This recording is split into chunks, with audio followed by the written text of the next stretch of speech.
Salam sejahtera. Saya Eva Nora Tampu Bolon, calon guru penggerak angkatan 10 dari SMP Negeri 3 Kuala Hulu. Berikut video aksi nyata saya menyebarkan pemahaman budaya positif modul 1.4 kepada rekan guru dan murid di SMP Negeri 3 Kuala Hulu. Selamat pagi Bapak Ibu semua. Bapak Ibu yang kami hormati, Bapak Kepala SMP Negeri 3 Kuala Hulu, Pak Jubir SPD MSI, Bapak Ibu Wakil Kepala Sekolah, dan Bapak Ibu Guru staf pengajar di SMP Negeri 3 Kuala Hulu. Terima kasih kepada Bapak Kepala Sekolah atas waktu yang diberikan kepada saya, dan juga saya berterima kasih kepada Bapak Ibu sekalian untuk waktu yang diluangkan untuk mengikuti kegiatan diseminasi aksi nyata budaya positif di sekolah kita SMP Negeri 3 Kuala Hulu. Adapun kegiatan hari ini merupakan aksi nyata dari kegiatan pendidikan guru penggerak yang saya ikuti pada angkatan 10 mulai dari bulan Maret hingga di bulan Mei ini, masih berjalan 2 bulan. Dan nanti akan selesai pada tanggal 29 Oktober, masih sangat panjang. Dan kegiatan yang kami lakukan di kegiatan pendidikan guru penggerak ini tidak membuat MPP atau modul pembelajaran, Bapak Ibu.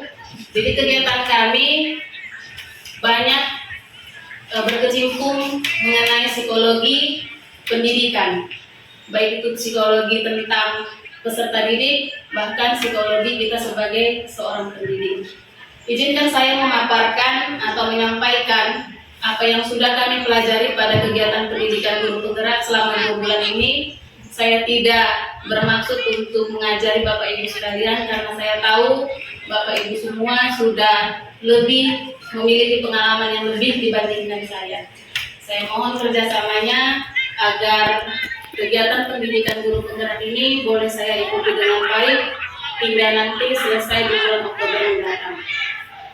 Baik, langsung saja Bapak Ibu kita masuk kepada kegiatan kita hari ini, yaitu budaya positif. Ya, jadi mungkin kita yang ada di sini tidak asing lagi dengan istilah budaya positif. Budaya positif, saya mau dengar dulu interaksi ya Pak dari Bapak Ibu sekalian. Kira-kira menurut Bapak Ibu yang ada di sini, apa yang menurut Bapak Ibu sendiri itu positif, budaya positif itu apa ya? Budaya positif. Apa bagaimana, boleh kasih tanggapannya? Kebiasaan kita dalam sehari-hari yang itu bersifat positif, ulang. Ya, bisa juga kebiasaan yang kita lakukan sehari-hari yang sifatnya membangun, seperti itu ya Bu. Ada Bapak Ibu yang mau menambahkan atau berbagi pendapat dengan saya? Bagaimana dengan Pak Marmata?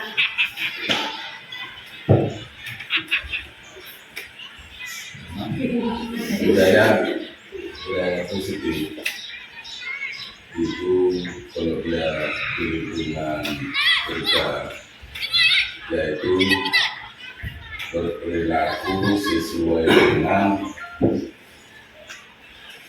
tata aturan yang berlaku di negara itu. Baru yang kedua, meningkatkan budaya kerjasama antara yang satu dengan yang lain, ini menunjang tercapaian tujuan yang tidak dicapai. Terima kasih untuk pendapat yang diberikan oleh Ibu Maimunah dan Bapak Simarmata. Kalau Bapak Simarmata secara khusus ya, saya rasa terkait dengan bagaimana budaya kerja kita, interaksi kita dalam dunia rekan kerja seperti itu ya Pak. Nah, jadi budaya positif yang akan saya sampaikan pada kesempatan kali ini itu bukan hanya berkaitan dengan kinerja kita sebagai guru, tetapi juga kepada murid atau peserta didik kita. Nah, tentu saja di sekolah kita SMP Negeri 3 Kuala Hulu pasti sudah menerapkan budaya positif ini sendiri. Baik, langsung saja kita masuk kepada materi. Konsep inti dari budaya positif itu ada 8 yang akan saya sampaikan nanti pada kesempatan ini. Yang pertama yaitu perubahan paradigma belajar, disiplin positif, nilai-nilai kebajikan, kebutuhan dasar manusia, motivasi perilaku manusia, posisi kontrol guru, keyakinan kelas, dan segitiga restitusi. Kita masuk pada bagian yang pertama yaitu pembelajaran dengan paradigma baru. Jadi kalau kita berbicara tentang paradigma berarti kita berbicara tentang cara pandang. Nah, pembelajaran dengan paradigma baru ini merupakan pembelajaran yang dirancang berdasarkan prinsip pembelajaran yang berdiferensiasi. Sehingga para peserta didik belajar sesuai kebutuhannya. Berarti di sini kalau kita berbicara tentang berdiferensiasi, kita sebagai seorang pendidik atau guru, ketika kita berbicara tentang berdiferensiasi berarti berbeda, berarti harus berpihak pada murid. Kita melakukan proses pembelajaran itu harus berpihak pada murid, bukan lagi berpihak pada guru atau yang sering kita kenal dengan teacher center. Nah, jadi berdiferensiasi atau berpihak pada murid ini sesuai dengan filosofi pendidikan yang disampaikan oleh Ki Hajar Dewantara. Itu kita harus memikirkan juga kodrat alam dan kodrat zamannya. Jadi artinya ketika kita melakukan proses pembelajaran, kita harus mengetahui juga apa kodrat alam dan kodrat zamannya. Kita harus pertimbangkan itu. Jadi ketika kita memberikan suatu pembelajaran, kita tidak bisa paksa murid itu harus bisa sesuai dengan kita mau. Namanya juga berdiferensiasi. Tujuannya nanti adalah muaranya kepada profil pelajar Pancasila itu. Jadi tujuannya nanti akan mencakup ke 6 dimensi, yaitu mulai dari beriman bertakwa kepada Tuhan Yang Maha Esa dan berakhlak mulia, berkebinekaan global, gotong royong, kreatif, bernalar kritis, dan mandiri. Itulah yang dikatakan dengan pembelajaran dengan paradigma baru. Jadi kita harus Bapak Ibu memiliki konsep yang berubah dalam menjalankan peran kita sebagai guru dalam pemberian pembelajaran kepada peserta didik kita. Di sini kita akan mengetahui apa sih selama ini yang sudah kita lakukan sebagai guru, kontrol apa yang sudah kita miliki. Terkadang memang kita ketika melakukan tugas kita sebagai guru itu, kita melakukannya menurut kita sendiri sudah baik. Sama seperti yang saya rasakan ketika saya sebelum dan 2 bulan ini mengikuti kegiatan pendidikan guru penggerak, saya banyak melakukan refleksi terkait bagaimana sebenarnya yang sudah saya lakukan, peran saya, nilai saya, atau bahkan kontrol saya sebagai guru. Dan di sini melalui kegiatan pendidikan guru penggerak, saya banyak tercerahkan, juga termotivasi untuk melakukan perbaikan-perbaikan untuk meningkatkan kompetensi saya sebagai seorang guru. Dan harapan saya juga di sini, harapan kami juga Bapak Ibu guru yang boleh hadir di sini boleh nanti membangkitkan rasa ketertarikannya untuk mengikuti kegiatan calon guru penggerak nanti di angkatan 12. Terutama untuk Bapak Ibu guru yang masih bisa secara persyaratan untuk mengikutinya. Oke, jadi saya di sini minta tolong dulu untuk Pak Aldi dengan Bu Jelita untuk maju ke depan.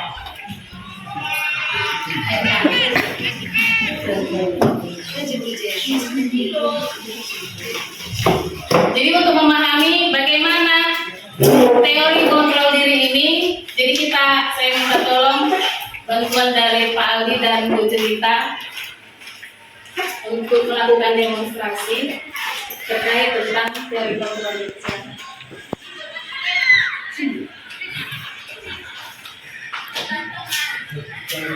Di depan sudah ada bersama kita Pak Aldi dan Bu Jelita.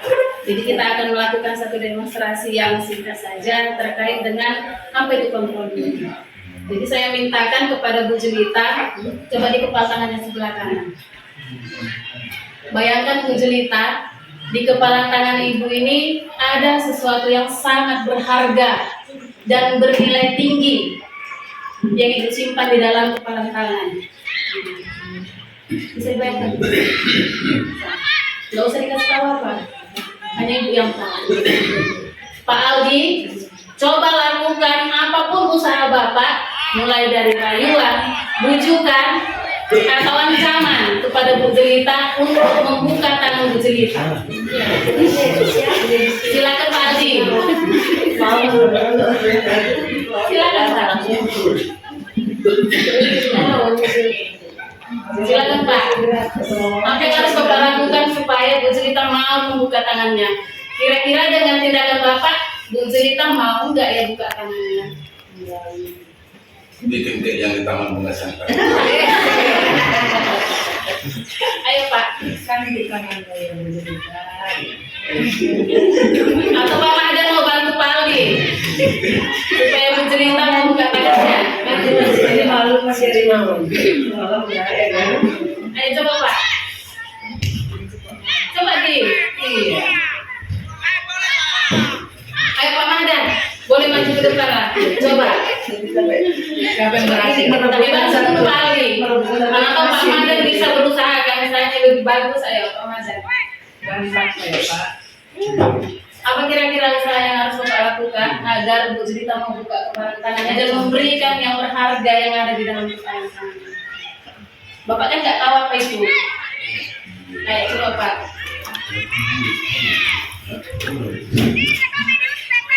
Ayo Bu Ros, bantu Bu Ros. Nggak berhasil.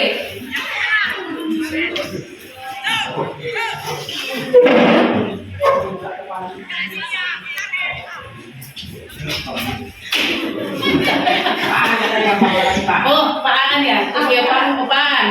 Ayo, Pak. Bantu Pak katanya. Perlu tanda tangan.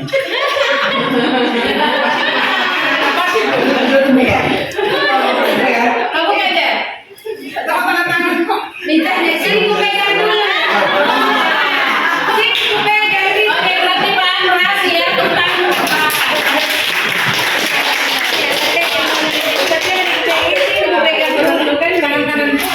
ternyata Bu Jelita sangat mudah untuk dirayu.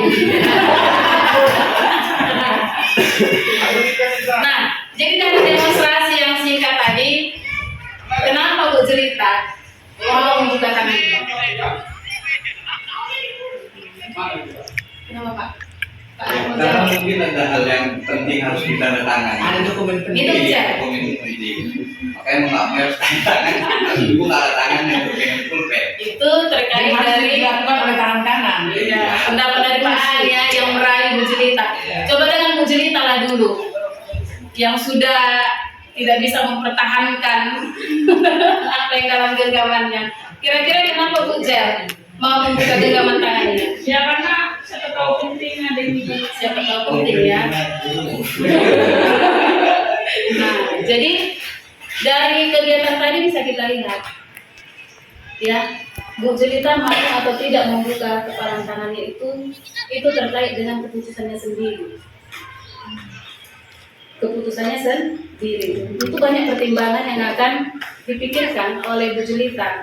Apakah berarti yang ditandatanganinya lebih penting dari apa yang disimpannya dalam genggaman tangannya? Ada pertimbangan di situ. Nah, jadi itulah yang dinamakan kontrol diri. Jadi Pak Aan tidak harus memaksa seperti itu untuk Bu Jelita mau membuka kepalan tangannya. Jadi Bu Jelita mau membuka kepalan tangan itu terkait dengan kemauannya sendiri. Hanya dia yang bisa menentukan apa yang harus dia lakukan, bukan bergantung pada orang lain.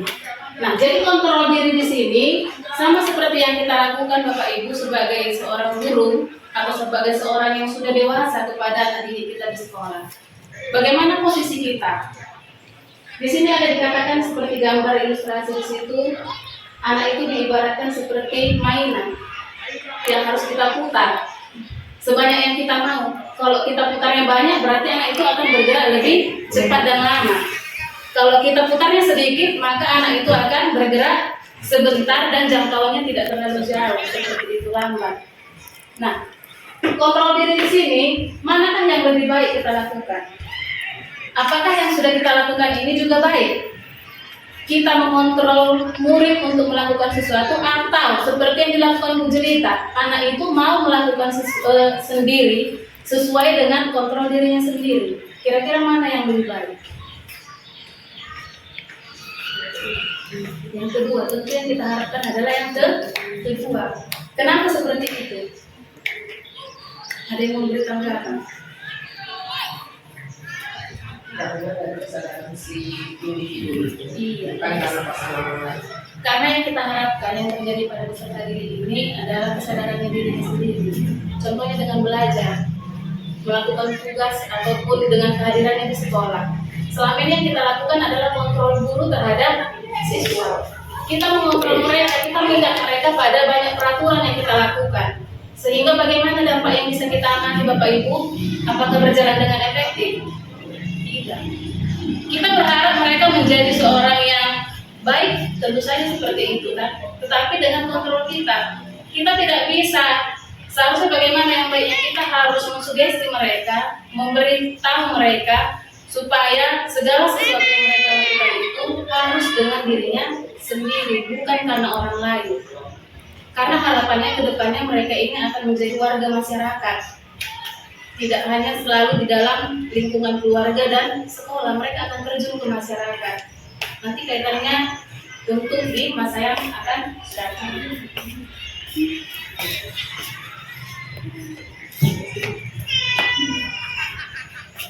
Pindah dari cara pandang kita yang lama kepada cara pandang yang sekarang, yaitu dari stimulus respon kepada teori kontrol. Nah, selama ini yang kita lakukan itu adalah paradigma dengan menerapkan stimulus respon, di mana di sini bisa kita lihat perbedaannya. Stimulus respon ini adalah kita yang memerintah orang lain. Jadi orang lain itu, anak didik kita melakukan sesuatu itu karena atas kontrol kita, respon yang kita berikan, rangsangan yang kita berikan, bukan kepada kontrol dirinya. Nah, jadi di sini ketika kita masih menerapkan paradigma stimulus respon, kita akan melihat bahwasanya semua manusia itu adalah sama, padahal sebenarnya kita ini berbeda.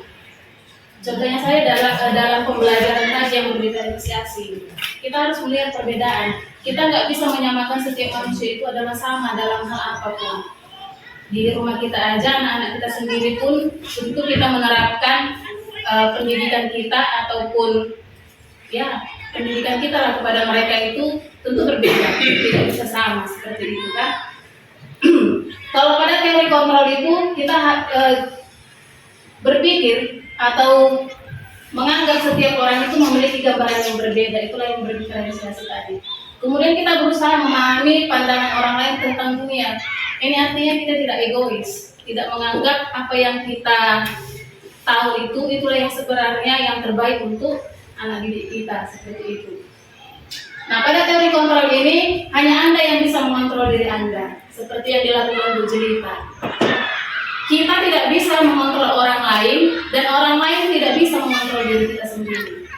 Yang bisa mengendalikan diri kita sendiri adalah kita sendiri. Oke.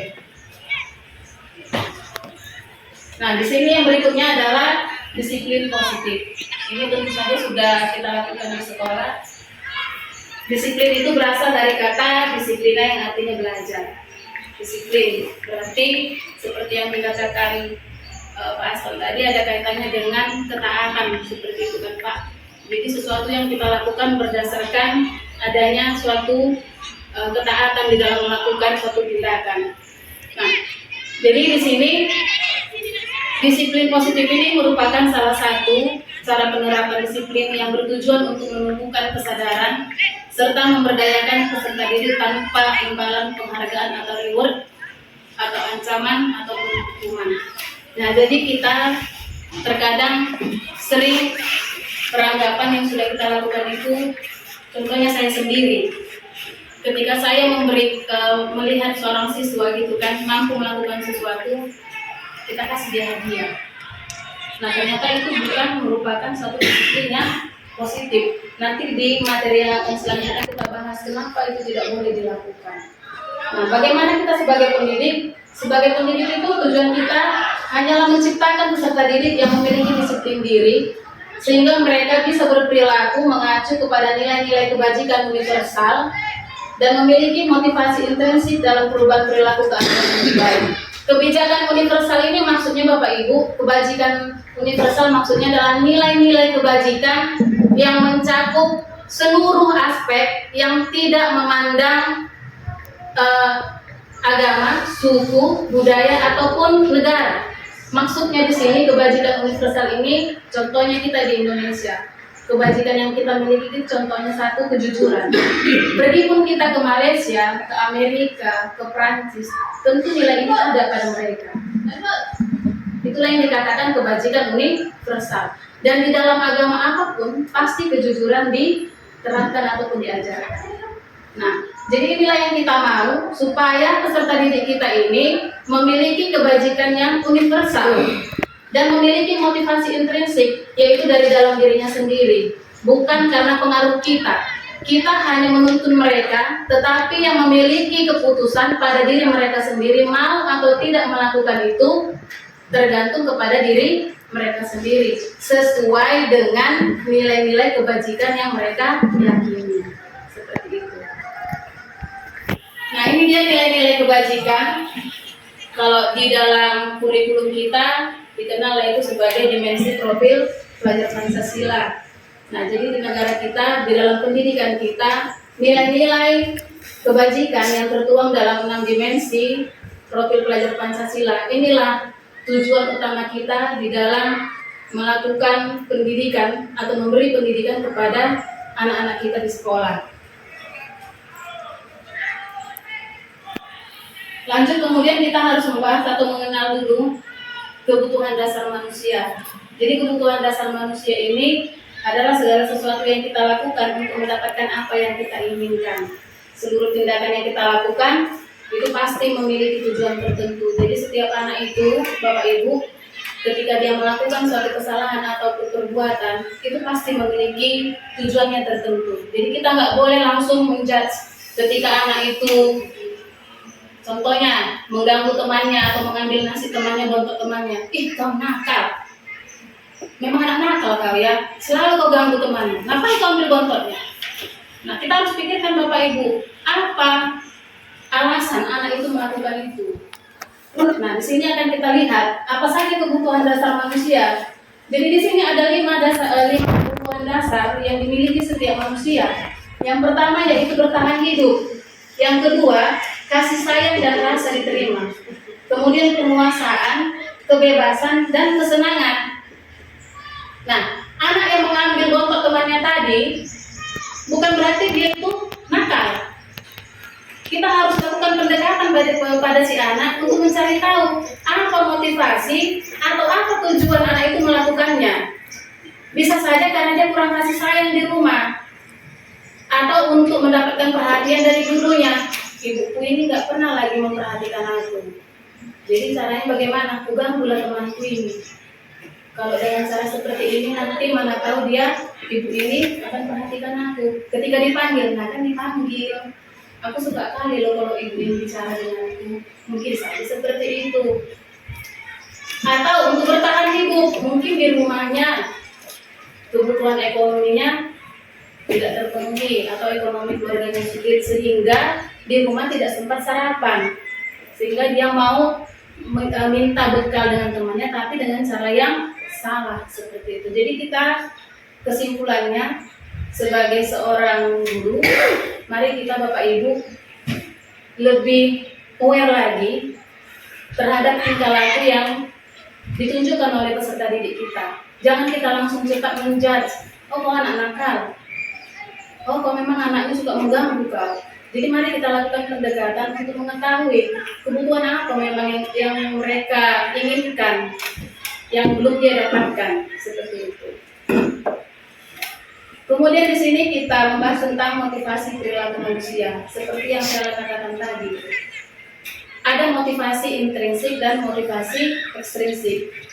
Jadi ketika orang melakukan sesuatu untuk menghindari ketidaknyamanan atau hukuman dan untuk mendapatkan imbalan atau penghargaan dari orang lain itu terkaitlah dengan motivasi ekstrinsik dari luar. Contohnya saja, ketika anak kita sebentar lagi akan ujian, tentu saja kita sebagai wali kelas sudah mempersiapkan reward atau penghargaan, begitu kan Bapak Ibu? Sama seperti saya sudah rancang, oh nanti saya akan berikan ini kepada si anak ini. Nah, itu merupakan motivasi ekstrinsik. Kenapa? Karena anak sudah tidak lagi menyadari kenapa dia harus belajar. Bukan lagi merasa belajar itu penting untuk dirinya, tetapi semata-mata untuk mendapatkan hadiah yang sudah dipersiapkan tadi. Nah, jadi dia belajar bukan terkait dengan keinginan dirinya, tetapi untuk mencapai reward, yaitu motivasi ekstrinsik dari guru atau wali kelasnya. Atau anak datang terlambat, kita kasih hadiah. Oh, si Nata hari ini datangnya tepat waktu, ibu kelas coki-coki 2. Besok dia datang cepat, nggak kita kasih coki-coki lagi. Apa yang terjadi pada si Nata? Kecewa, atau bahkan dia nggak akan datang lagi tepat waktu, bahkan lebih lama. Jadi motivasi si Nata itu terkait dengan motivasi ekstrinsik. Dia tidak menyadari tepat waktu itu untuk mendisiplinkan dirinya, karena itu memang adalah kewajiban bagi dirinya sebagai seorang pelajar atau siswa. Nah, motivasi intrinsik jika sudah terbangun, maka akan membentuk mereka menjadi seseorang yang diinginkan dan akan menghargai dirinya sendiri dengan nilai-nilai yang mereka percayai. Jadi tidak lagi kita bilang, jadi mereka melakukan sesuatu itu tidak lagi karena untuk mendapatkan ujian, penghargaan atau reward dalam bentuk apapun. Nah, di sini Bapak Ibu sering kita terkecoh di dalam membedakan hukuman, konsekuensi, dan restitusi. Saya mau bertanya dulu, apakah ada yang sama dengan saya? Yang mana yang sering kita lakukan? Hukuman, konsekuensi, atau restitusi? Ketika ada anak yang melakukan pelanggaran, mana yang sering kita terapkan? Hukuman, konsekuensi, atau restitusi? Hukuman sama dengan saya, Bu Ros. Pak Nenggolan yang mana, Pak? Hukuman. Pak orang atas? Itulah sama Sama saya.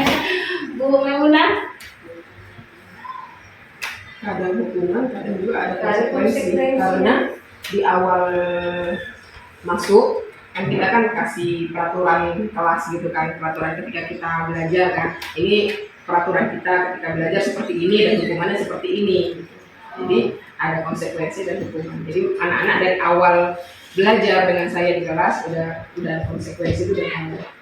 Berarti Bu Maimunah menerapkan 2, hukuman dan restitusi. Itu terkait tentang tergantung apalah pelanggaran yang mereka lakukan, begitu ya Bu? Nah, kira-kira dari ketiga ini, hukuman, konsekuensi, dan restitusi, mana yang paling tidak perlu kita lakukan? Maksudnya itu konsekuensi. Tidak perlu kita lakukan. Yang saya lakukan tadi Konsekuensi. Ya ada 2 ya Bu. Tapi tergantung dulu apa pelanggaran yang mereka lakukan, gitu kan Bu, baru itu menerapkan hukuman atau konsekuensi yang akan diberikan kepada mereka. Nah, pertanyaan saya, mana yang sepatutnya tidak usah kita lakukan dalam menyelesaikan permasalahan yang diakibatkan oleh siswa kita?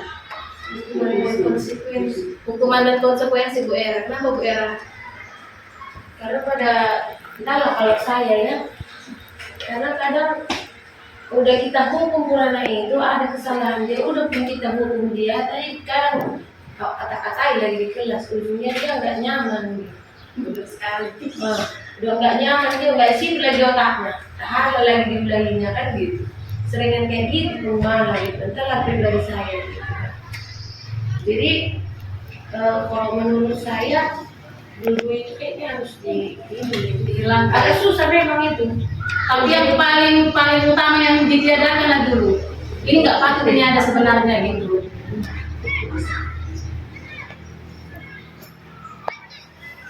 Yang mana Bu Nadia? saya situasi dulu Perlu diadakan. Alasannya Bu? karena diadakan hukuman tidak ada juga pencerahan. Padahal hukuman konsekuensi sudah kita laksanakan. Kalau kamu seperti ini, sebelum hukuman kita jatuhkan kepada anak, sudah tidak aba-aba. Kalau kamu seperti itu, inilah hukuman. Tetap dilaksanakan. Kalau itu dihilangkan, jangankan semua. Salah satu pun dihilangkan, itu mungkin lama-lama nanti anak-anak ini pun semakin merajalela. Cuman kalau melakukan hukuman juga kan harus kita mendidik, kita akan mendidik ke yang arah yang lebih tepat. Jangan sampai menjatuhkan mental.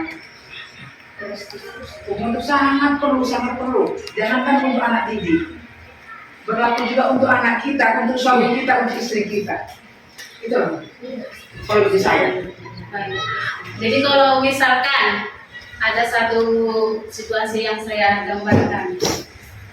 Ketika kita dapati anak didik kita tidur di dalam kelas saat kita mengajar, kita suruh dia lari keliling lapangan 5 kali. Itu termasuk hukuman atau tidak Bapak Ibu? Hukuman. Nah, saya juga pernah melakukan hal yang sama, melakukan hukuman yang seperti itu kepada anak didik saya. Pertanyaannya, apakah hukuman itu bersifat mendidik dan efektif ketika kita lakukan? Gimana Bu Era? Enggak juga, besoknya lebih senang lari-lari. Keluar dari kelas, ya gitu. Lari-lari di situ bisa menang-menang.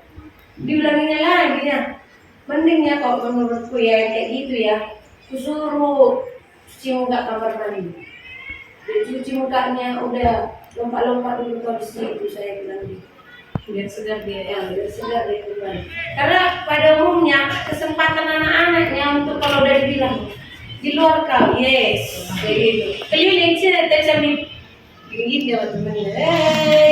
Yang aturan 5 kali bisa jadi 15 kali. Yang aturan 5 menit jadi setengah jam. Banyak gini dulu dia. Bahagia dia dengan hukuman itu. Besoknya ya pasti diulang dia gitu. Karena sesuatu yang enak bagi dia.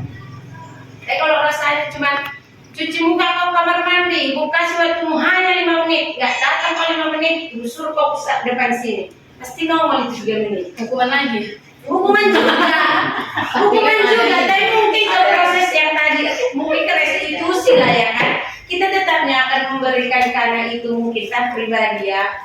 Tetapnya kita akan memberikan kepada anak itu satu itu tadi lah konsekuensi mungkin ya kan. Konsekuensi akan tetapi kan pada dasarnya konsekuensi yang kita berikan itu kan itu efek kalau dia tidak melakukan. Jadi kalau seandainya dia melakukan dengan benar, dengan baik, dia tidak akan terkena dengan konsekuensi itu. Jadi dia memfokuskan dia bisa nggak kontrol dirinya untuk cepat dengan waktu yang diberikan. Gitu deh menurut saya ya. Sebenarnya sih teori juga. Baik ya Bapak Ibu, terima kasih untuk surat pendapatnya. Nah sebaiknya hukuman ini bukan hanya dihindari dan kalau bisa tidak kita terapkan di dalam menyelesaikan permasalahan yang ditimbulkan oleh anak-anak kita. Kenapa? Hukuman ini mendengar katanya saja kita kayaknya udah nggak enak gitu kan. Hukuman. Kalau kita menjatuhkan hukuman kepada peserta didik, apa yang dia rasakan? Dia akan menjadi orang yang sangat buruk dalam dirinya. Aku sangat buruk kali dalam hukuman, kena hukum lain. Psikisnya akan rusak. Hanya mendengar kata hukuman, belum melakukan hukuman yang kita buat. Nah, hukuman ini Bapak Ibu bukan hanya saja bersifat fisik, tetapi juga bersifat psikis. Yang bisa menyebabkan anak-anak kita ini menjadi down dan berdampak nanti kepada psikologinya ketika dia dewasa. Nah, jadi hukuman ini sangat kalau bisa kita tidak usah kita lakukan atau kita pilih di dalam menyelesaikan permasalahan yang timbul dengan kita. Dan biasanya ini bersifat negatif, seperti yang dikatakan Bu Era. Anak-anak kalau sudah dihukum, tentu akan membenci peraturan yang kita buat. Bukan malah mematuhi, bahkan akan semakin melanggar apa yang sudah menjadi peraturan kita. Semakin dilarang, semakin menjadi. Kalau kita terapkan prinsip hukuman Bapak Ibu. Nah seperti yang dikatakan Bu Era lagi tadi kan, ya udahlah nggak ku catat bukuku ini, nggak ku kerjakan PR-ku 5 kali kelilingnya, enak aku memandang-mandang di luar karena memang dia anak yang kinestetik, lebih suka dia di luar, merdeka dia. Setiap pelajaran Bu Era aku nggak nyatat lah, aku tidur aja lah, lebih enak di luar. Dan hukuman ini tidak ada memberikan solusi bagi permasalahan yang dialami peserta didik kita. Dan terkadang kita memberi hukuman ini tidak sesuai dengan apa pelanggaran yang dilakukan anak kita. Dia tidur di kelas, kita suruh dia lari-lari, kita suruh dia push up, tidak mendapatkan penjelasan kenapa aku dihukum seperti itu. Aku kan cuma tidur. Begitu kan Bapak Ibu? Nah, bagaimana dengan konsekuensi? Konsekuensi ini berbeda dengan hukuman. Bapak Ibu ya, ini hampir sama dengan restitusi. Namun kalau pada penerapan konsekuensi ini seperti yang dikatakan Bu Maimunah tadi, sebab akibat. Berarti ada kesepakatan atau peraturan yang sudah dibuat bersama, yang apabila itu dilanggar maka akan mendapatkan sanksi, tetapi tidak menghancurkan fisik ataupun psikis dari peserta didik tadi. Nah kalau dia hukuman ini kan sifatnya secara spontan, tiba-tiba, tidak ada kesepakatan, tidak ada peraturan, tetapi ada hukumannya. Nah ini tidak memberikan solusi bagi anak-anak kita ketika melakukan kesalahan. Nah konsekuensi ini contohnya sebab akibat. Kalau dia menjatuhkan minum temannya, apa yang harus dia lakukan? Apa yang harus kamu lakukan nak? Kamu harus ganti air minumnya. Itu adalah konsekuensi. Atau pada pas pelajaran Kenjas Pak Aan, dia terlambat mengikuti kegiatan olahraga karena terlambat ganti baju. Apa yang harus dilakukan Pak Aan? Bisa saja, oh kau 2 kali keliling lapangan ya. Itu termasuk konsekuensi, bukan hukuman. Karena terkait dengan apa pelanggaran yang dia lakukan. Bukan seperti tadi anak tidur di kelas, kita suruh lari-lari sebagai hukuman. Karena nggak ada sangkut pautnya. Tidak ada kaitan pelanggaran atau kesalahan terhadap solusi yang diterima oleh anak kita. Nah, bagaimana dengan restitusi Bapak Ibu? Sebaiknya kita di dalam melakukan penanganan atau penyelesaian permasalahan pada anak didik kita harus melakukan prinsip restitusi. Dan inilah juga yang menjadi satu refleksi kuat kepada saya. Selama ini saya belum menjadi guru yang baik ketika menangani permasalahan dari peserta didik saya. Nah, sebagai seorang guru Bapak Ibu, tugas kita bukan hanya memberikan materi pembelajaran aja di kelas. Nah, aku kasih tahu, hafal ini, kerjakan dulu, bukan seperti itu lagi. Namun bagaimana kita bisa menyentuh hatinya juga, supaya muncul motivasi intrinsik tadi, supaya dia bisa menjadi manusia yang disiplin dan bisa menerapkan budaya positif tadi. Nah, untuk mengetahui lebih lanjut apa itu restitusi. Nah, jadi kalau restitusi ini Bapak Ibu, nanti akan kita pelajari pada slide berikutnya. Ini tujuannya untuk memandirikan peserta didik dan membuat dia bertanggung jawab di dalam menyelesaikan permasalahannya. Kita membuat dia menjadi mandiri, mencari sendiri solusinya dan bertanggung jawab atas apa yang sudah dia lakukan. Nanti untuk lengkapnya di slide berikutnya. Nah, di sini kita akan mengetahui ada 5 posisi kontrol guru. Yang pertama, guru sebagai penghukum. Coba kita refleksi juga di dalam diri kita masing-masing. Yang manakah kita di sini? Guru sebagai penghukum, guru sebagai pembuat rasa bersalah, guru sebagai teman, atau guru sebagai pemantau, atau guru sebagai manajer. Mana yang sering kita lakukan Bapak Ibu? Kalau saya lebih sering ke sini, pemantau, pembuat rasa bersalah dan penghukum. Kalau saya Ada yang sama. pemantau, penghukum, teman juga bisa. Teman juga bisa. Apakah kita sudah ada yang melakukan ini Bapak Ibu? Bagaimana sih, kadang-kadang anak-anak ini kan kita mau mendekatkan diri, mereka kurang terbuka. Kita sudah berusaha mendekatkan diri dengan mereka kurang terbuka. Jadi kalau saya mempersiapkan diri ya cenderung ke teman juga sih. Ya. Atau ada di antara kita Bapak Ibu yang sudah menerapkan posisi kontrol guru sebagai seorang manajer? Nah, kita ketahui dulu satu persatu ya Bapak Ibu, bagaimanakah kontrol guru sebagai seorang penghukum ini? Kalau kita sebagai ya, Pak. Kalau kita sebagai seorang penghukum, sikit-sikit anak itu melakukan kesalahan, kita ke sana, tarik ke sana, dan biasanya ada indikatornya yang menunjukkan apakah kita guru sebagai penghukum itu bisa dilihat dari indikator gerak tubuh kita. Itu biasanya berkaca pinggang, tunjuk, suara kuat menghardik, dan bahkan berkata-kata kasar, dan tidak segan-segan melakukan hukuman, bukan konsekuensi ataupun restitusi. Itu biasanya sebenarnya sekalinya samanya itu.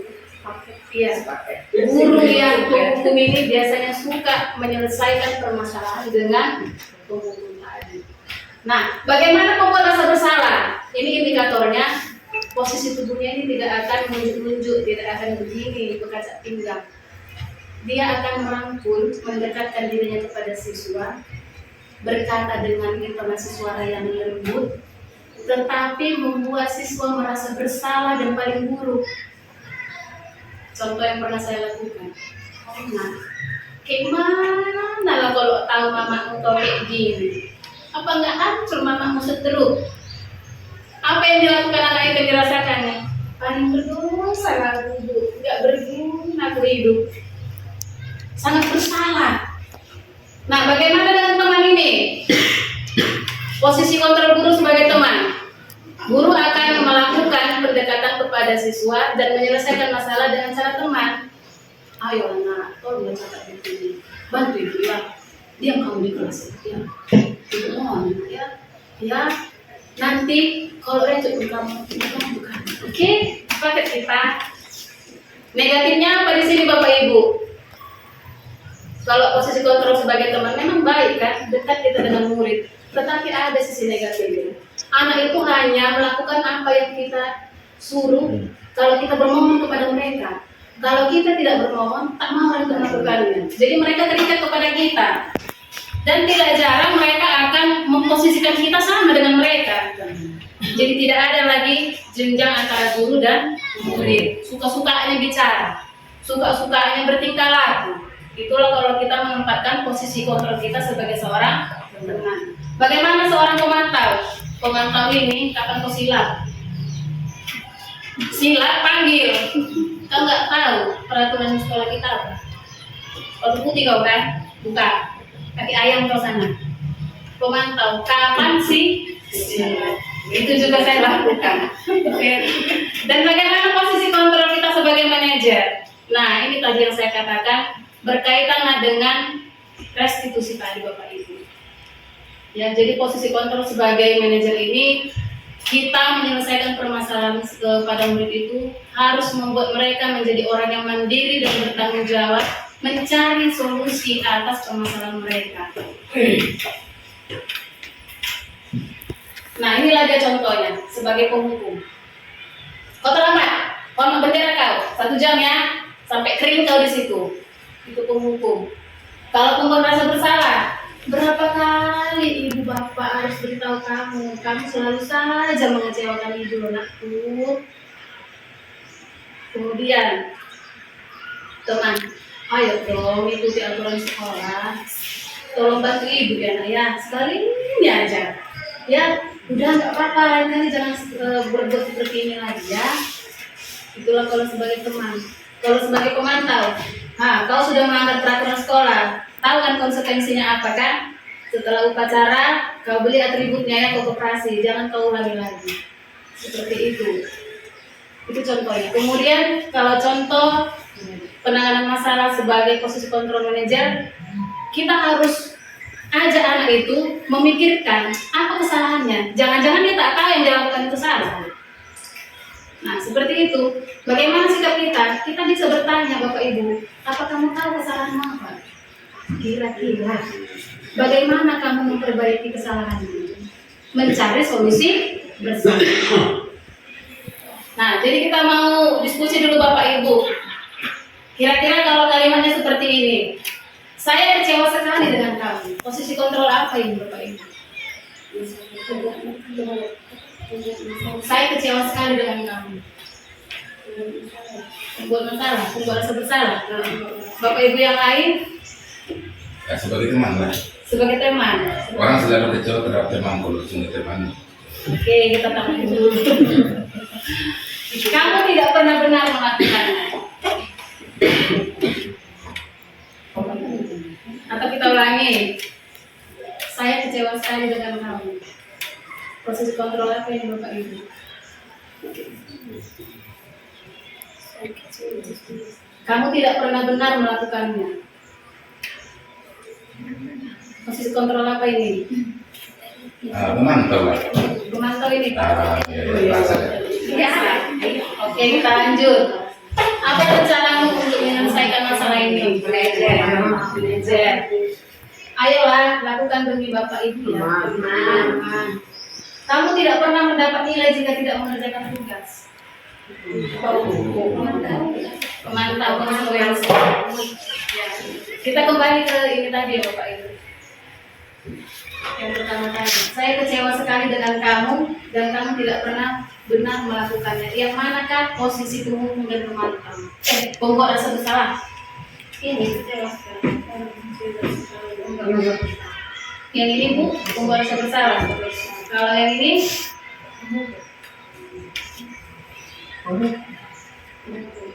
nah, ada yang kedua ini bisa menjadi posisi kontrol penghukum dan pembuat rasa bersalah apabila kita menyampaikan kalimatnya dengan intonasi yang berbeda.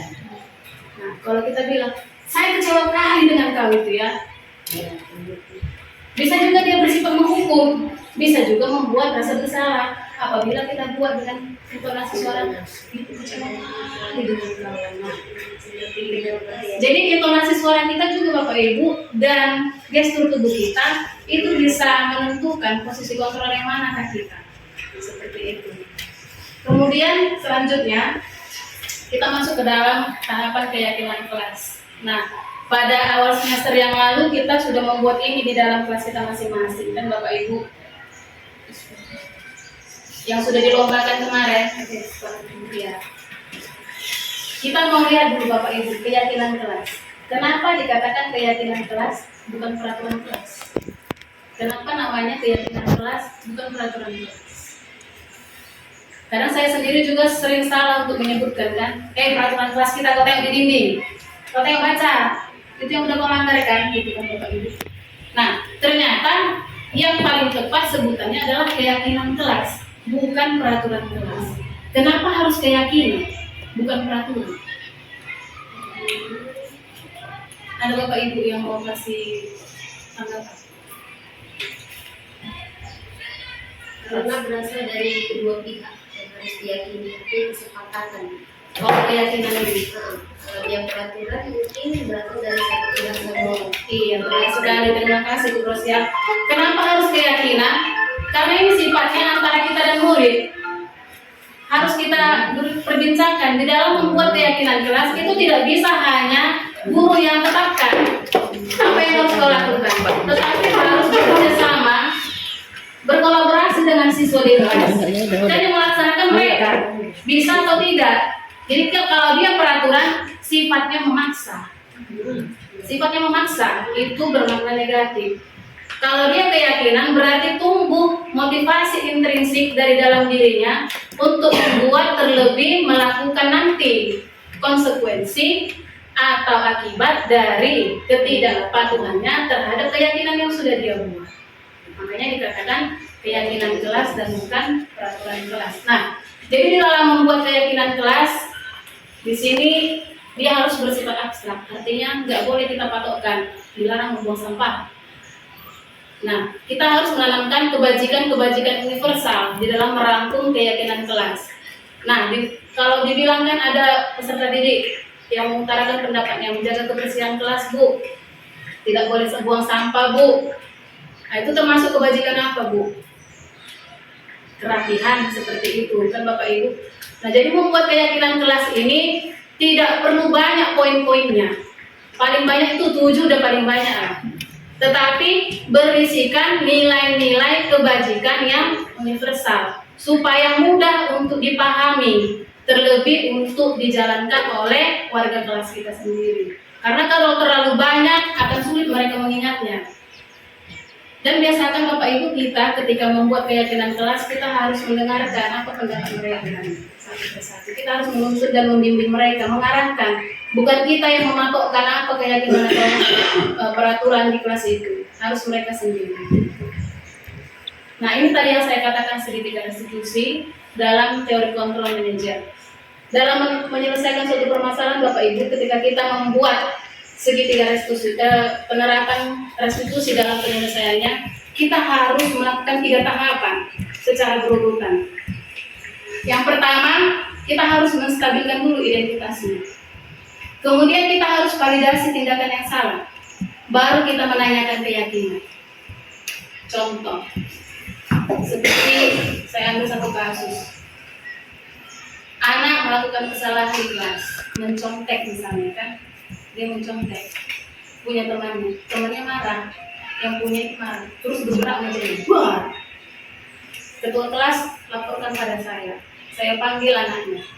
Kenapa tadi marah-marah bertengkar dengan temannya? Kita nggak boleh langsung salahkan dia, karena pada saat itu beragam perasaan yang ada di dalam hati dan pikiran anak itu. Kita harus tenangkan dulu diri si anak, harus kita dinginkan dulu emosinya. Dengan cara bagaimana Bapak Ibu, kita stabilkan dulu identitasnya. Kita nggak boleh langsung tunjuk apa kesalahannya. Kita harus menstabilkan identitasnya supaya dia tidak menjadi orang yang paling buruk ketika melakukan kesalahan. Dengan cara melakukan perkataan atau kalimat yang sederhana saja. Sudah tidak apa-apa. Ibu juga dulu pernah melakukan ini. Kalau ibu di posisi kamu, tentu ibu akan marah. Dan ini pernah saya rasakan secara langsung ketika saya anak-anak, Bapak Ibu. Ketika saya melakukan kesalahan dan langsung saya dijudge saya adalah orang yang nakal, maka saya akan terus berontak. Apapun nasihat tidak akan masuk ke dalam pikiran saya. Justru saya akan buat orang tua saya semakin marah ini. Tarik orang adik saya biar makin marah kan. Udah marah saya puas. Yes, seperti itu. Tapi ketika dikatakan sama orang tua saya, ibu saya kan, dalam mama dulu pernah nyari gitu, marah kali kalian, karena dia bilang dia janji akan bunuh hati kita, Ternyata bukan saya orang yang paling berdosa di dunia ini, dan ternyata orang tuaku pun dulu pernah melakukan hal yang sama, dan secara pandangan saya dia adalah ibu yang baik. Ternyata saya juga bisa nanti menjadi orang yang baik di masa depan, walaupun sekarang saya banyak melakukan kesalahan. Itulah langkah pertama Bapak Ibu, menstabilkan identitas. Ketika itu sudah kita lakukan, baru kita validasi tindakan yang salah yang dilakukan anak itu. Jadi tadi kau apa yang kau lakukan, Mak? Beberapa jadi. Sama nggak itu? Salah nggak, Bu? Jadi keyakinan kelas apa yang sudah kau lakukan, Nak? Tidak mau ngomong teman. Jadi dia bisa mengutarakan apa yang menjadi pendapatnya, apa isi hatinya. Setelah itu kita lakukan, baru kita menanyakan keyakinan. Kira-kira yang kau lakukan itu salah dengan dia. Apa solusi yang akan kau lakukan, Mak, untuk mengatasi permasalahan ini? Oh, saya akan bersabar, Bu. Lain kali kalau dia seperti itu, saya akan lapor ke guru atau wali kelas. Seperti itu.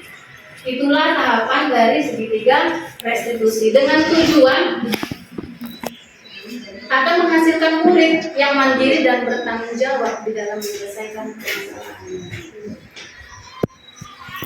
Ini contoh-contoh yang tadi. Nah, ini adalah video dari kegiatan yang sudah saya lakukan di kelas terkait dengan penerapan segitiga restitusi, Bapak Ibu. Mohon maaf. Bentar ya, Pak. Dengan kami, dia bisa sih. Kenapa besar? Kami terus menunjukkan hasil bukan hanya PR, oh begitu, ya wajarlah kalau marah dan besar. Jika ibu ada di posisi kamu, ibu juga pasti akan berbuat hal yang sama. Lalu apa yang kamu lakukan terhadap kamu? Saya marah-marah, Bu. Saya mati-mati dan sadar saya mati. Oh begitu. Pasti kamu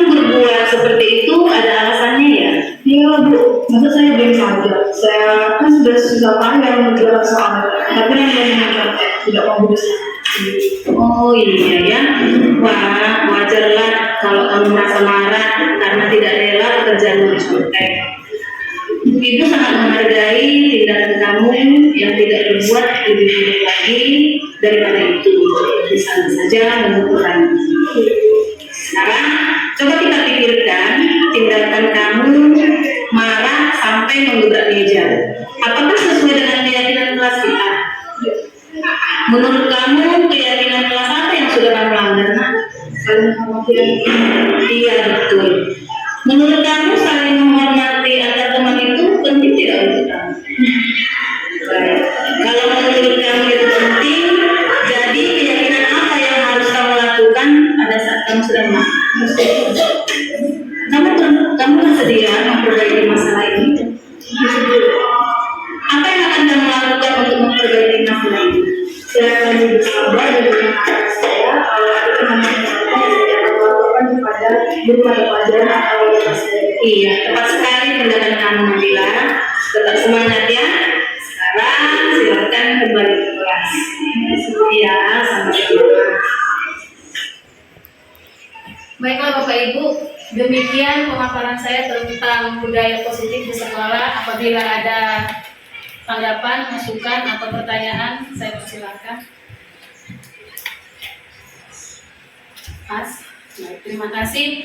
Jadi kesimpulan kita dalam kegiatan hari ini terkait dengan budaya positif, tentu dalam pelaksanaannya kita membutuhkan waktu dan tentu akan memerlukan proses yang panjang Bapak Ibu untuk menumbuhkan budaya positif di sekolah kita, terlebih kepada anak didik kita supaya tumbuh motivasi intrinsik dalam diri mereka sendiri untuk bisa menerapkan nilai-nilai kebajikan secara universal untuk mendisiplinkan diri mereka sendiri yang nantinya akan berdampak bagi kehidupan mereka sebagai warga masyarakat.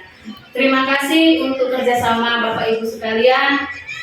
Doakan agar kiranya saya boleh tetap semangat di dalam mengikuti kegiatan pendidikan guru penggerak sampai di 29 Oktober nanti. Dan terima kasih saya ucapkan kepada Bapak Kepala Sekolah Jubir SPD MSI atas kesempatan yang diberikan kepada saya. Saya kembalikan kepada Bapak Kepala Sekolah.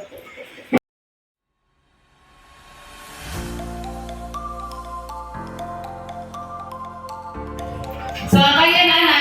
Pagi. Baik, bagaimana kabarnya hari ini? Baik. Baik, kegiatan kita pada pagi hari ini adalah membuat budaya positif melalui keyakinan kelas yang akan kita rampungkan pada kegiatan hari ini. Sebelum kita membuat keyakinan kelas, Ibu mau sampaikan dulu sedikit tentang budaya positif. Budaya positif itu kira-kira ada yang pernah dengar tidak? Itu budaya positif. Budaya suatu kebiasaan, ya kan, yang kita lakukan untuk menciptakan apa nak? Menciptakan apa? Karakter yang baik atau positif. Salah satunya yaitu membuat keyakinan kelas. Yang membuat keyakinan kelas. Kenapa dikatakan keyakinan kelas, bukan peraturan kelas? Kalian tahu nggak? Apa bedanya keyakinan dengan peraturan? Kenapa keyakinan? Kok nggak peraturan kelas ya? Karena keyakinan ditentukan secara bersama, peraturan Iya. Kalau kita mendengar kata peraturan, tentu di sekolah kita juga ada peraturan kan? Peraturan sekolah namanya. Salah satunya apa nak? Peraturan sekolah kita. Buang sampah pada tempatnya. Yang paling penting apa nak? Poin yang paling utama. Datang tepat waktu. Apalagi memakai seragam dengan lengkap dan rapi. Apalagi nak? Mengerjakan tugas yang diberikan oleh guru. Itu merupakan peraturan. Peraturan itu dibuatkan dari pihak sekolah untuk mematuhi. Nah, peraturan itu tidak istilahnya tidak mementingkan apakah kau melakukan itu sesuai dengan keyakinan yang kau miliki atau tidak, harus dilakukan. Dan biasanya kalau peraturan itu ada sanksi, diikuti dengan sanksi apabila kamu tidak melakukannya dengan baik. Nah, bedanya dengan keyakinan seperti yang dikatakan Cynthia teman tadi, keyakinan itu bersifat lebih memunculkan motivasi intrinsik atau motivasi dari dalam dirimu sendiri untuk membentuk peraturan ataupun disiplin di dalam kelas itu sendiri. Jadi keyakinan itu tujuannya untuk memunculkan sikap mandiri dan tanggung jawab ketika kamu menerapkannya nanti di dalam lingkungan kelas. Bedanya keyakinan dengan peraturan, ya. Keyakinan dengan peraturan. Baik, pada saat ini kita akan membuat keyakinan kelas, tetapi ketika membuat keyakinan kelas, Ibu harapkan apapun yang kalian inginkan, kalian ingin tuliskan, kalian ingin harapkan terjadi di dalam kelas ini, kamu tuliskan nantinya dengan menggunakan kalimat-kalimat yang kalimat-kalimat positif. Jadi keyakinan kelas ini silakan kamu sendiri yang memikirkan apa yang aku mau, apa yang saya mau terjadi di dalam kelas ini. Entahkah itu dalam hal kebersihan atau dalam ketertiban atau sebagainya. Apapun yang kalian inginkan terjadi, hal-hal positif terjadi di dalam lingkungan kelasmu, tuliskan nanti di sebelah kertas. Dan minta kamu menuliskannya dalam bahasa atau kalimat yang positif. Contohnya, contoh kalimat positif itu datang tepat waktu. Kalau dia bernada negatif, kalimatnya bagaimana? Jangan terlambat, jangan dilarang, itu maknanya negatif. Itu kita hindari. Jadi kita usahakan di dalam berbicara pun atau membuat keyakinan kelas, kita tuliskan dengan bahasa yang positif. Yang pertama. Yang kedua, keyakinan kelas yang kau rancang, yang kau inginkan itu menuangkan nilai-nilai atau memiliki nilai-nilai kebajikan universal. Nilai-nilai kebajikan universal maksudnya nilai-nilai yang dimiliki oleh setiap manusia, istilahnya tidak terbatas oleh suku, agama, budaya, atau bahkan negara manapun. Contoh, di negara Indonesia, nilai kebajikannya kita memiliki nilai kebajikan kejujuran. Itu salah satu nilai kebajikan yang kita miliki sebagai warga negara Indonesia. Pergi ke mana pun kamu nanti, mau ke Malaysia, ke Amerika, ke Eropa, nilai kebajikan, kejujuran itu pasti tetap ada. Itu namanya kebajikan universal. Dan di agama apapun, pasti nilai-nilai dari kejujuran itu diajarkan. Suku apapun ini, itulah yang dikatakan nilai-nilai kebajikan. Ya, jadi Ibu akan menuntun kamu untuk membuat keyakinan kelas. Silakan tuliskan apa harapan, apa keinginan yang kamu harapkan terjadi di dalam kelas ini, yang nantinya kita akan rangkum kepada beberapa keyakinan kelas dengan berpatokan kepada nilai-nilai kebajikan universal. Ibu akan bagikan kertas, tidak usah dituliskan namanya, silakan tuliskan saja di situ apa saja hal yang kamu inginkan terjadi di dalam kelas ini.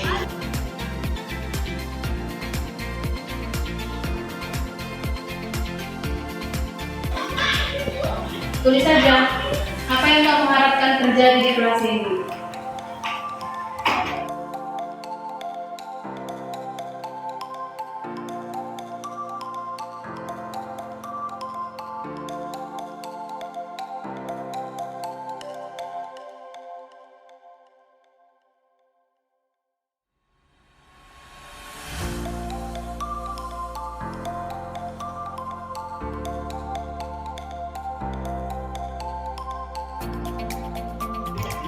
Oke, kalau sudah boleh kamu tempelkan di papan tulis yang putih. Jangan ke karton. Yang sudah boleh tempelkan di sini. Apa keyakinan yang kamu inginkan? Silakan.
Kita akan merangkum ya apa keyakinan kelas dari kelas 81.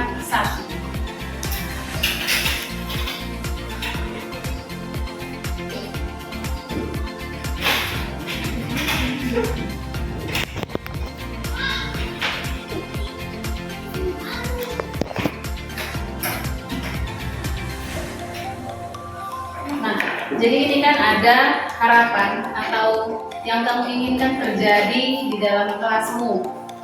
Masing-masing kamu sudah menuliskan dan menempelkannya di depan. Jadi kita akan mencoba merangkum kira-kira ada nggak yang sama dari harapan-harapan kalian ya. Coba yang pertama di sini melaksanakan piket kelas dengan sesama. Ini juga melaksanakan piket kebersihan kelas secara teratur. Berarti sama-sama melaksanakan piket. Saya boleh cabut ya. Kita ambil satu. Kalau misalnya dia ada 5 yang sama, kita tinggalkan satu aja di sini ya. Biar semakin gampang kita nanti merumuskannya. Saya menginginkan kelas ini agar selalu kompak, kekompakan. Tidak boleh menghina. Menginginkan datang cepat ke sekolah. Menginginkan tidak ada bullying. Menghina dengan bullying sama nggak? Sama. Cabut satu ya. Membuang sampah pada tempatnya sama nggak dengan piket kelas? Dengan sama. Berarti sama-sama menjaga kebersihan ini kan? Berarti itu cabut satu ya.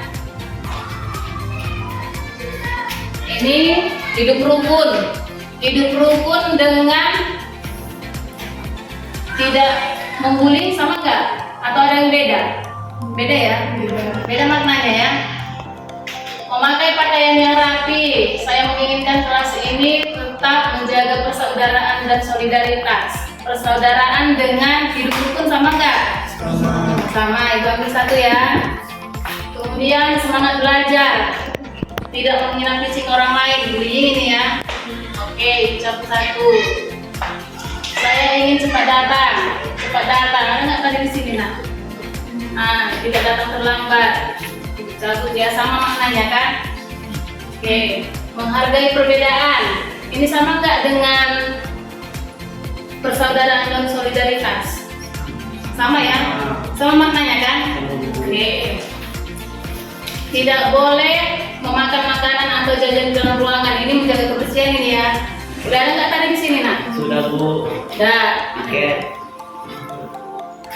Kompak, piket, nah, kebersamaan itu kebersihan. Harus menghormati guru. Ini sama nggak dengan belum ada di sini dia ya. Saya menginginkan teman-teman di kelas 8 Soekarno menjadi satu keluarga yang harmonis. Sama itu ya dengan yang tadi kan, persaudaraan dan solidaritas. Itu cabut ya, karena sudah ada di situ yang sama. Solidaritas kepada teman-teman sudah ada. Kemudian keaktifan dalam bidang pelajaran dan sekolah. Ini udah ada belum? Belum. Menginginkan kelas yang harus menghormati guru. Ini sudah ada. Kemudian menjaga kebersihan, ya sudah ada. Berarti berapa yang tinggal ini? 1, 2, 3, 4, 5, 6, 7, 8. Mari kita rangkum ya. Nah, kalau dia melaksanakan piket kelas dengan sesama, ini berarti nilai kebajikan apa nak yang diharapkan? Kebersihan, menjaga kebersihan.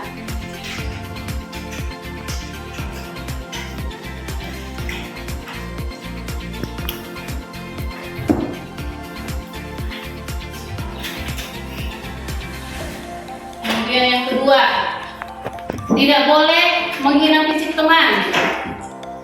Apa nilai kebajikan yang terkandung? Saling menghargai. Aktar teman, menghargai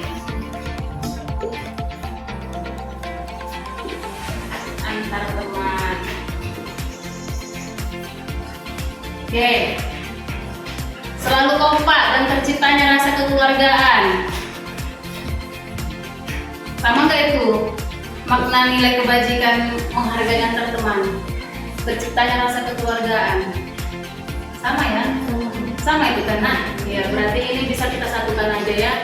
Kemudian menginginkan datang cepat ke sekolah dan jangan datang terlambat. Berarti di sini disiplin. Kemudian saya menginginkan kelas ini tetap menjaga persaudaraan dan solidaritas. Sama ya dengan menghargai kan antar teman kan. Oke, memakai pakaian yang rapi dan memakai atribut sekolah. Disiplin. Sudah masuk ke dalam disiplin. Kemudian apa lagi nih? Harus menghormati guru yang berada di dalam kelas maupun di luar kelas. Berarti menghargai guru, menghormati guru.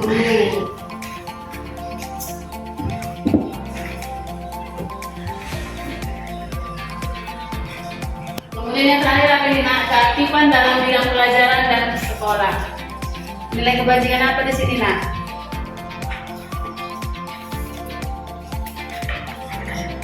Disiplin, masuk disiplin ini. Aktif dalam pelajaran.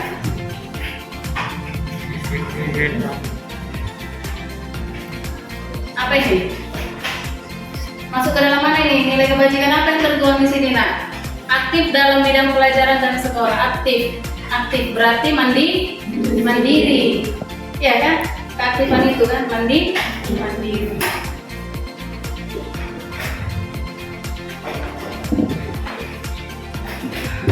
Jadi ibu bacakan sekali lagi ya.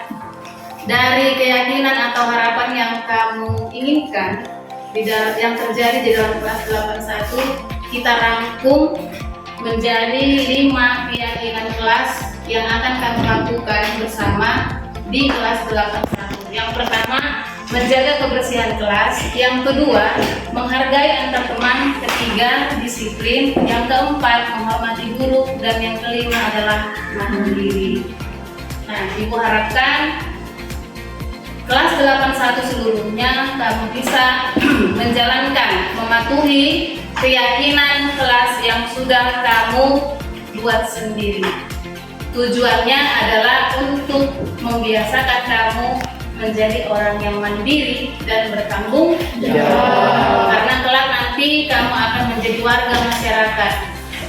Kamu tidak akan selamanya menjadi warga sekolah di SMP Negeri 3 Kuala Lumpur, tapi nanti ketika kamu usia dewasa, kamu akan terjun ke dunia masyarakat. Kamu akan menjadi warga masyarakat di mana juga terdapat banyak keyakinan yang harus bisa kamu patuhi. Oke, jadi untuk itu, untuk lebih memantapkan keyakinan kelas kita, satu persatu silahkan tuliskan nama dan bubuhkan tanda tangannya. Sebagai wujud kamu sudah sepakat di dalam membentuk, terlebih menjalankan keyakinan kelas yang sudah kamu sepakati. Silakan mulai dari sini kok. Tuliskan namamu dan buat tanda tangannya.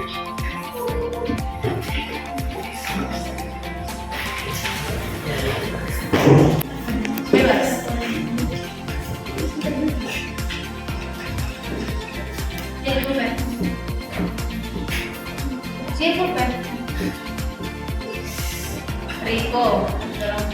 tanda tangan.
Baik, terima kasih untuk partisipasi dan khidmat kamu di dalam membentuk keyakinan kelas di kelas kita 8 Soekarno. Besar harapan Ibu, ini tidak hanya terpampang di dinding kelas kita, tetapi lebih Ibu berharap kamu bisa melaksanakannya dengan penuh kesadaran.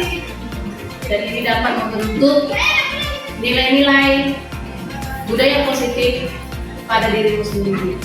Dan ini keyakinan kelas kita tidak bersifat selamanya selama tahun ajaran kita berlangsung, tetapi secara berkala kita akan merevisi kembali, membuat ulang kembali keyakinan kelas kita. Demikian kegiatan kita untuk hari ini. Terima kasih dan selamat pagi.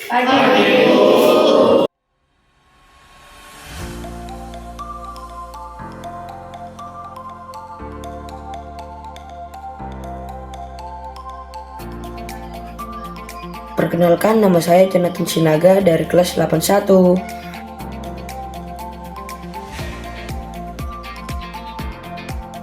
Senang sekali dan sangat bersemangat.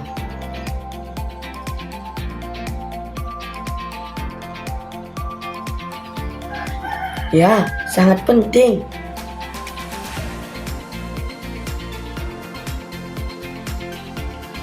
Karena dapat menumbuhkan rasa tanggung jawab dan disiplin.